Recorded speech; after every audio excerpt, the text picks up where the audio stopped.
Hello and welcome back to my channel. In today's video, I will show you how to withdraw money from Kraken to bank account. So let's get started. So it is very easy to withdraw the money from there. So first of all, open your Kraken app. Okay. So here just to sign in. So here you have to go. Click on the right bottom here. As you can see here, you have your account and the things. So first of all you have to get verified through the app. Okay, and if you see here, like in your portfolio, if you have here trades and your money, then you will see for the withdrawal.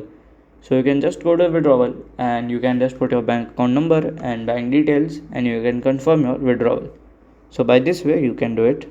And if you find this video helpful, make sure you like, subscribe and share the video. Thank you for watching.